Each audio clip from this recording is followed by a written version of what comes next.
Hello and welcome back to Waadaplaya, the place where we bring stories surrounding the game of cricket for you. Adi and I are very excited today. Today's topic will be a really interesting one. We take pride on bringing stories to you, as we said, which are unique and relevant. So today we are closer to home, United States of America, a name and a country you might not associate with the game of cricket, but we bring you a story from someone who is very closely associated with cricket in America. And 2023 might be a defining year for this sport in the country. Ladies and gentlemen, please welcome VP of Marketing Major League Cricket, Tom Dunmore. Welcome to Waadaplaya, Tom. Yeah, thanks so much for having me on. Excellent, great. So first things first, why don't we get some introductions out of our way, Tom? We have a lot to talk about. Before that, can you talk to our viewers about who's Tom Dunmore? What is your role when you say VP of MLC, and how did you end up in America? Yeah, good try. I'll try to keep it relatively quick because it's more interesting to talk about the league than me. But my role is to oversee all our marketing and communications. So, really that's fan outreach. It's engaging people around the league as we launch. It's the storytelling, it's social media, content, advertising, and then communications. So media relations, working with the media to cover the league and our launch. And everything that you see coming out of the league in terms of press releases and all the information around the league as well. So really it's about getting the story out there, making sure fans know who we are, what we're doing, and get them excited and engaged with it too. That's our goal, to get fans in the US and worldwide excited that world-class cricket is coming to the US. And like you said, not necessarily an association you make off the top of your head, but that's what we're here to change and do, and it's my job to tell that story. My background is in sports marketing. I've worked in soccer for quite a long time. I've worked in motorsports at the Indy 500, so quite a decent bit of experience there, doing the same type of things, just different sports, different goals, but played certainly some experience with soccer in particular, on an emerging sport in the US. Where that sport's come a long way in the last 2 decades. Now you see it everywhere. Got the World Cup going on right now, which you can't seem to get away from in the US, which never used to be the case. So hopefully cricket can have a little bit of that similar momentum over the next 2 decades as well. I moved to the US from England 22 years ago, I think. So came here for grad school in Chicago and just ended up staying in the US, and kind of followed what was happening with cricket here with some different developments, kept my eye on it. I was never quite sure what would happen with it, but when the Major League Cricket was launching, had the opportunity to speak with some of the folks there launching it. And I think my background, having worked for startups, having worked in sports, but also knowing cricket, I grew up loving cricket. I was a member of my local county in England, Sussex County Cricket Club, and used to go to Hove a lot and watch the cricket there. So to bring it to America, bring professional cricket to America, and hopefully have a generation now that can grow up watching cricket down the road from them in the US. That's pretty exciting. And not something you get to do every day. So for me, that was a really cool opportunity, and hopefully just want to be part of contributing to that sports growth and develop fan base both among those existing cricket fans, expats from cricket loving countries, while also starting to introduce it to new fans who might have never seen a cricket match before. And America is such a great sports country, so good at it. The stadium experiences, the presentation, the number of sports, even at the college, high school level here. And there's a great opportunity for cricket to grow. We know that cricket has probably grown too slowly over the last 100 years globally. It's not a professional sport in as many countries as it should be for a game that's as fantastic as cricket is. So if we can crack that here in America, I think that can be a great blueprint as well for other countries to develop cricket as well, and good for the sport as a whole. So that's exciting. and we're just kind of at the start of that journey now. That's awesome. And over the weekend, me and my partner were chatting with a couple of friends of ours who are locals, and we were talking about how MLC and cricket coming up. One of the topics people bring about is historically, right? This is not the game which is played at a school level or a college level, which potentially might be a challenge. So, do you feel that cricket will be a game of mainstream ever in this country? Ever's a long time. I think the goal is to get it to a professional level where it can sit alongside other emerging sports that are growing in the US. I don't know. Even soccer, still isn't at the level of the NFL or even the NBA. But it's for younger generations, it is becoming a top three sport. Can cricket get there in 20 years? Maybe, why not? You could say in some respects, international sports are growing fast in the US. F1 is doing very well now. You're seeing, Major League Rugby expand, Major League Pickleball starting up. So I think there's kind of an appetite among the younger generations for the sports that weren't the traditional three mainstream sports that sort of dominated the last 50, 70 years in the US. That world, I think, has shifted away, and it's not just in sport; it's the same thing in mainstream media as well. People are not just watching what's on CBS or ABC or NBC; they're watching all kinds of different shows or channels. So everything's a bit more fragmented. So I don't know it's necessarily about becoming the mainstream sport. It's about carving out a really solid niche, both amongst existing fans, but also growing that next generation. That does include starting to get into schools and colleges. And cricket is as you guys know, it's not as simple a game as soccer, where you just need a ball and, really just a ball. You need more specific facilities to develop cricket. So that is harder, no doubt about it. But on the other hand, we have to start from somewhere. And I think we're seeing a proliferation of cricket facilities around the country. There's a lot more kids playing now. Cricket's being played, at least at the sort of club collegiate level, more and more.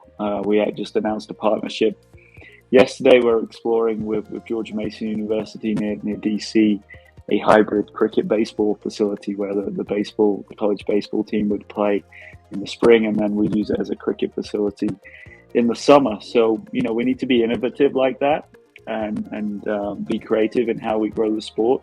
We certainly just can't sit back and think everyone's going to start picking up a cricket bat. It's going to take a lot of hard work to get there, and a lot of resources. At Major League Cricket, we're certainly involved in that. Our number one goal is to grow the sport, to launch a top-tier professional league, but also to develop pathways of talent, the younger players. That's why we have a minor league development program, why we have academies, and why we're supportive of all our facilities being used by boys and girls as well as we develop them. So it's a long path to get there, but if we can get the many millions of cricket fans who are already here excited about it and grow from that base, then the sky's the limit for cricket in the US.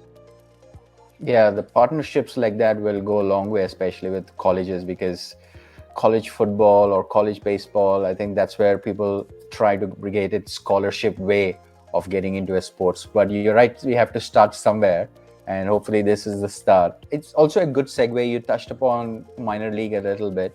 Could you talk to us about what is a minor league, what is a major league, what are some of the plans, what's in store?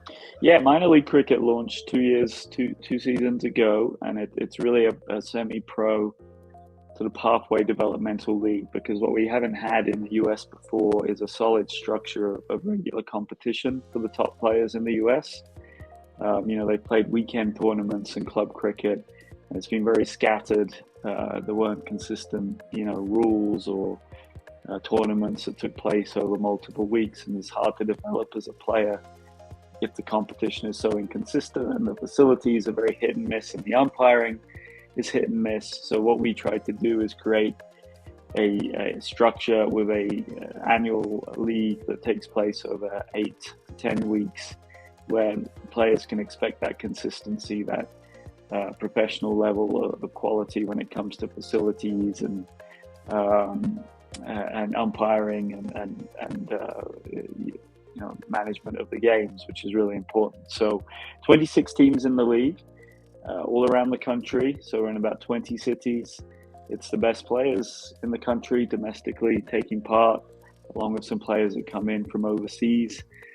So it's quite a good level. You'll see many players that have played first-class cricket around the world taking part, both players that we have as Major League Cricket brought here as part of our program of bringing in professionals from around the world. We've brought in about 35 professionals, from Liam Plunkett to Umut Chand and Jehan Jayasuriya, and several South African players, Dane Pete, who played Test cricket.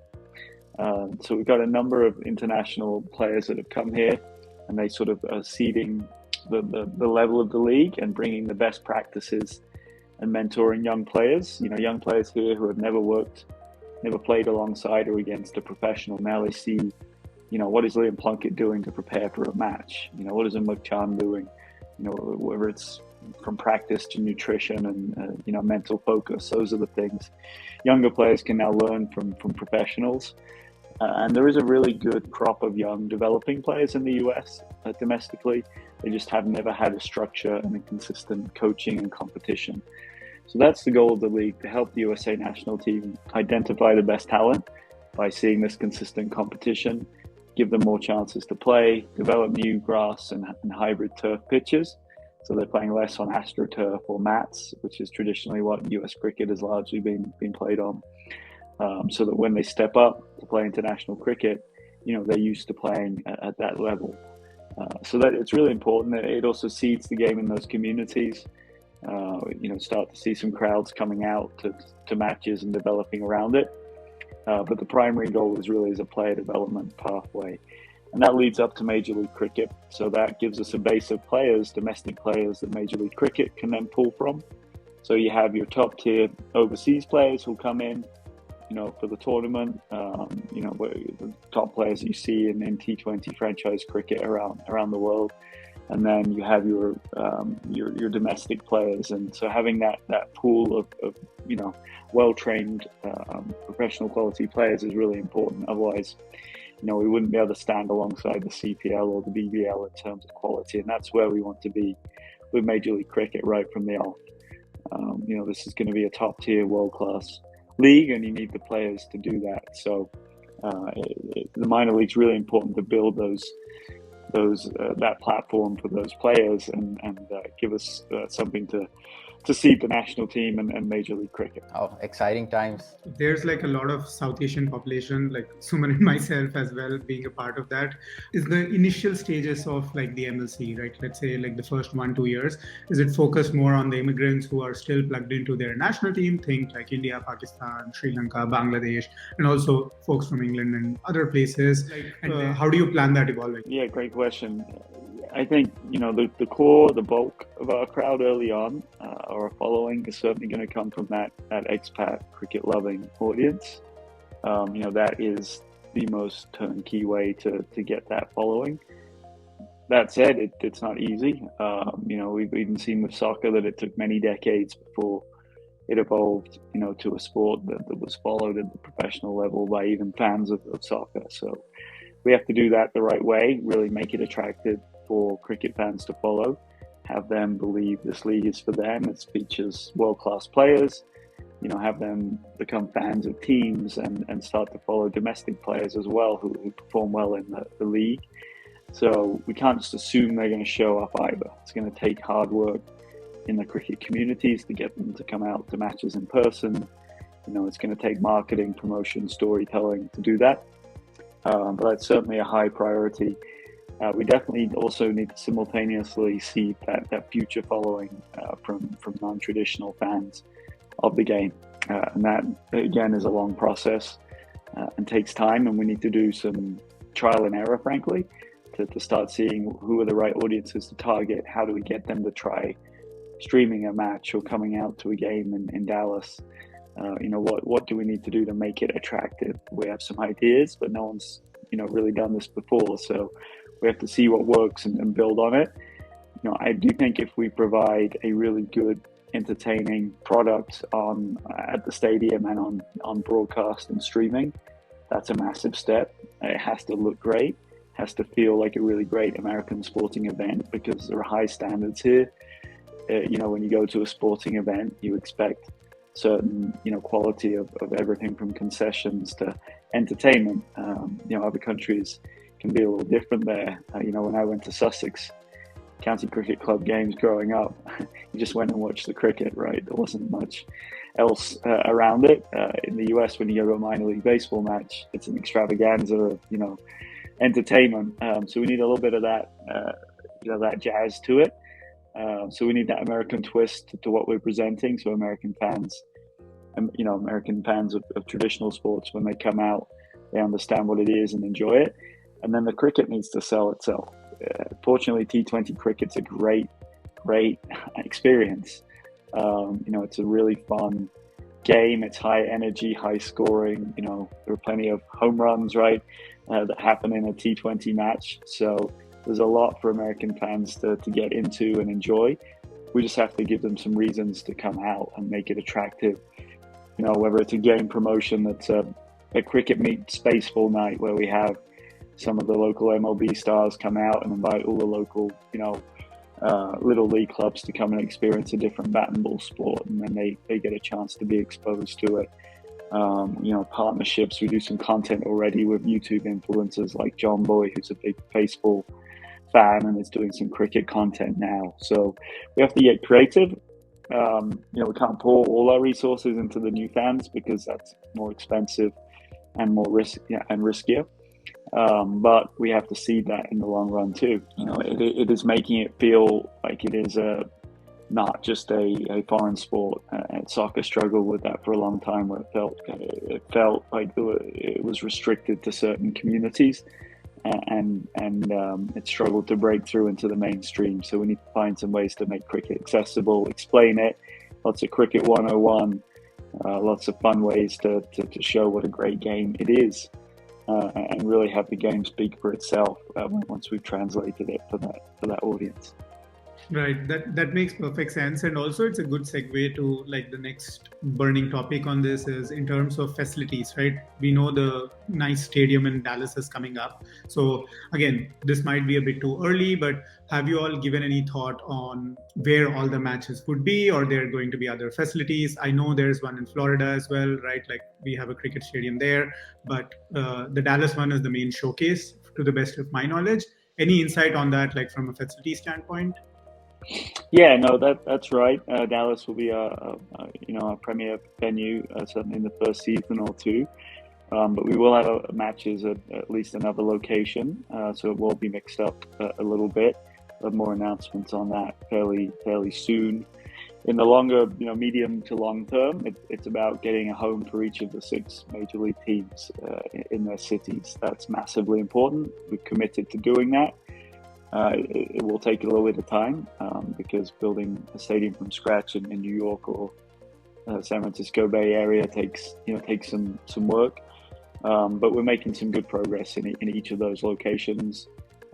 There are developments in the works in all of them. So we'll see that happen and come to fruition in future years, and that will allow us to expand the tournament.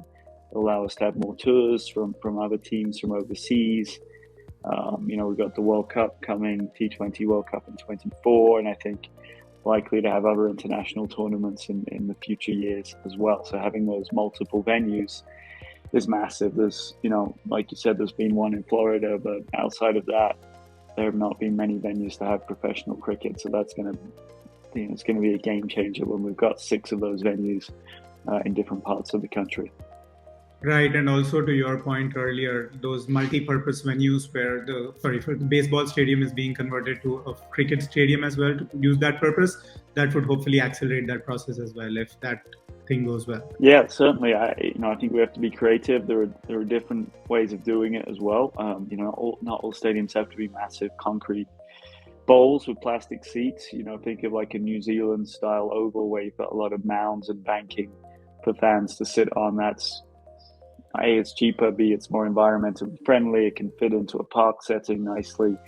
So, smaller footprint So, I think there's some things like that we can do that are creative as well. We don't want to build a bunch of massive white elephants that we're never going to fill. So it's being realistic too. Our stadium in Dallas is 7,200 seats. It can expand to 15,000 for a major event. So, it's being kind of judicious in how we plan these venues and fit them to their surroundings. I know that there are going to be 6 teams, and also from what I heard and or read online, there's going to be a draft sometime in February. Correct me if I'm wrong. So, any thoughts on let's say foreign players or team composition, or you have I know there was talk on under 21 US players being part of each team. So if you can highlight or give us more details on that, that'd be super helpful as well. We'll have a draft probably more likely in March, but close to that time frame. And we're working right now on the overseas player signings, and it all comes down to the cricket calendar. So really, anyone can probably look at the cricket calendar and figure out which players we're going after. Obviously, it's during the Ashes, so Australian and English Test players are not going to be able to participate, but there's a lot of great white ball Australian players that don't play in the Test side, and potential maybe for some English players as well, though it's a little harder.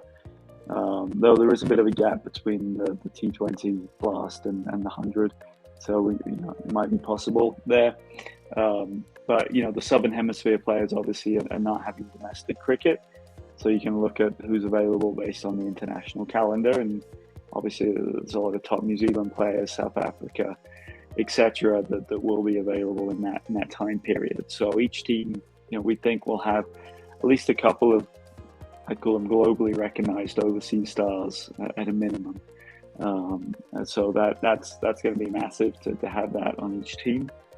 So there will be a restriction on the number of overseas players that you can have, because it is important that domestic players are playing and are part of this tournament and are developing for the purposes of the USA national team and the long-term growth of the game. We're not just going to fill it with 11 overseas players on each team. So there'll be roster restrictions in place there as well, and likely, I'm sure each squad will have younger players as well on them. So that will be important, and that will give the framework for the sport to grow. But it's also really important that we have those top global stars on each team as well.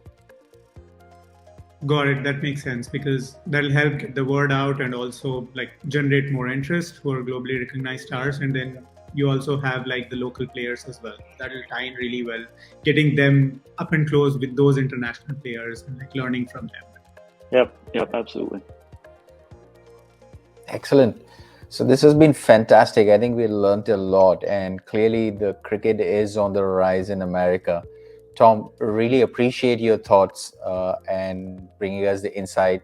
I'm sure our viewers will love the content. We are looking forward for the Major League Cricket to get kicked off. And of course, from last question on a 2024 World Cup preparations and plans point of view, so do you feel MLC will expand the way out into the Caribbean islands, or you're only thinking about United States of America?